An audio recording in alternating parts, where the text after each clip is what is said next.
सभी का स्वागत है बुक्स एंड रैक के प्लेटफॉर्म पे। मेरा नाम है मेघा और आज मैं आप सबके लिए कहानी लेके आई हूँ जो मैंने कुछ बीते दिनों में ही लिखी है, जिसका नाम है खिड़की। उम्मीद करती हूँ आपको पसंद आएगी और शायद आप में से कोई इस किरदार में अपने आप को ढूंढेंगे। तो शुरू करती हूँ। खिड़की। हमारी खिड़की के ठीक सामने वो रहते थे। हमारी खिड़की के ठीक सामने वो रहते थे, पर अब उन्होंने शहर बदल लिया, कहीं और जा बसे, किसी दूसरे मकान को घर बना लिया। ये खिड़की ही थी जो हमें उनके करीब रखती थी। यूं जब उनका जी करता वो हमें निहार लेते और हम उनको तस्वीर में उतार देते। पर अब वो घर बिखर गया, दीवारें भी जैसे बेरंग हो गई, वो एक पौधा भी अब मुरझा गया। ये सब हम उस खिड़की से देखते थे, सब कुछ धीरे धीरे मरता देखते थे। फिर एक दिन कुछ ऐसा हुआ जिसे देखते ही हम खुशी से झूम उठे। हमने उस खिड़की से छुपके से देखा कि वहाँ सफाई हो रही है।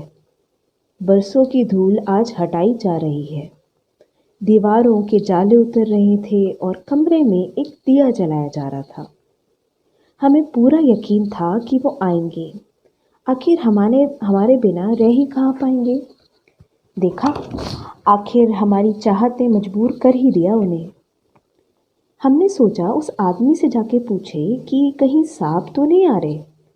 फिर सोचा कि क्यों जतलाएं उन्हें हमारी बेसब्री, इस दिल की असीम खुशी को क्यों दिखाएं। तो हमने तय किया कि हम इंतज़ार करेंगे। हाँ, हम इंतज़ार करेंगे, ठीक वैसे ही जैसे रोज़ दिन गिनते हमने पूरे 6 महीने गुजार दिए। वैसे जैसे इंतज़ार होता है वादियों को उन बूंदों का। इंतज़ार में पिघलते अब थक गए थे हम। दिन पे दिन निकलता गया और रोज़ शाम भी ढलने लगी, पर वो ना आए।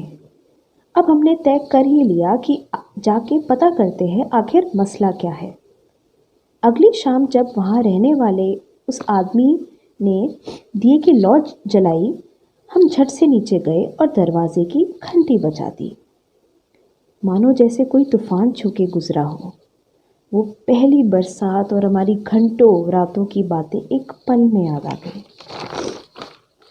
ये तो अच्छा हुआ जो दरवाज़ा खुला, वरना हम वहीं खड़े बस ऐसे ही मुस्कुराते रहते। जी कहिए, यहाँ जो साहब रहते थे वो यहाँ से चले गए हैं या फिर आएंगे रहने? हमने एक झट में पूछ लिया। जी साहब परसों आने वाले हैं, उनकी नौकरी इसी शहर में वापस लग गई, बस 2 दिन में आते ही होंगे। अच्छा शुक्रिया, वो दरअसल उनका कुछ सामान हमारे पास रखा था, वही लौटाना था, तो आप दिखे तो सोचा कि पूछ लूं।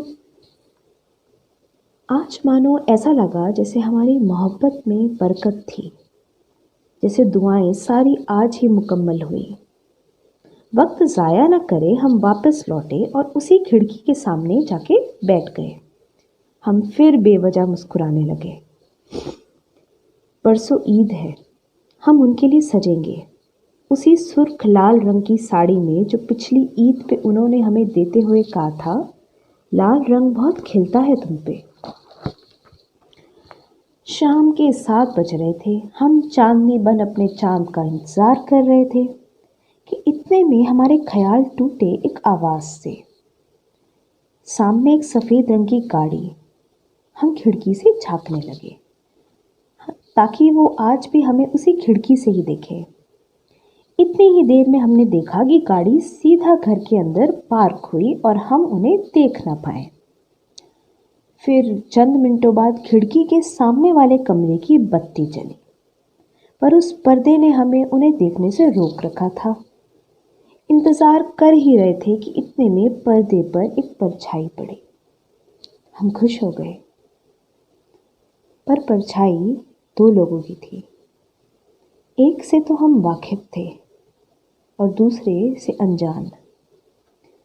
जुबान पर कोई लब नहीं था, जहन में कोई सवाल नहीं था, जहन में कोई ख्याल नहीं था, बस एक डर था। इतने में चाँद निकल आया और वो छज्जे पे आए। साथ में उनकी पत्नी थी। वो चाँद की तरफ इशारा करते हुए बोली, देखो चाँद निकल आया। जैसे ही उनकी नज़रें हम पे पड़ी, हम खिड़की से दूर हट गए। शायद ये चाँद अब हमारा नहीं रहा, हमारा प्यार अब हमारा नहीं रहा। अब हमने उस खिड़की के आगे पर्दा लगवा लिया है। फिर भी आदत एक झलक देखने की ना गई। फ़र्क इतना है, पहले आंखें बातें करती थी, आज नज़रें भी नहीं मिलती। कुछ दिन बाद हम उनके घर गए, वही घंटी बजाई, पर अब आँखों में नमी और जी भारी था।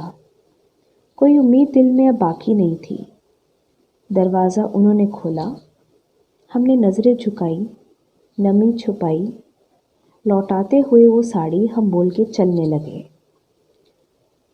खुदा की बरकत हो आपकी ज़िंदगी में, खुदा की बरकत हो आपकी ज़िंदगी में। निकाह की मुबारकबाद देने आए थे, सामान कीमती रखा था, बस वही लौटाने आए थे। कुछ सामान कीमती रखा था, बस वही लौटाने आए थे। शुक्रिया। उम्मीद करती हूँ आपको कहानी अच्छी लगी होगी। अगर आप मुझे इसी तरह और सुनना या और पढ़ना चाहते हैं तो मेरा एक पेज है लफ्ज़ों की बातें नाम से इंस्टाग्राम पे, आप मुझे वहाँ फॉलो कर सकते हैं। और मेरी पर्सनल आईडी भी है मेघा मदान के नेम से, आप मुझे वहाँ भी फॉलो कर सकते हैं। तो जल्द ही मिलूँगी आपसे अगली बार एक नई कहानी या फिर एक नई नज़्म के साथ। बहुत बहुत शुक्रिया।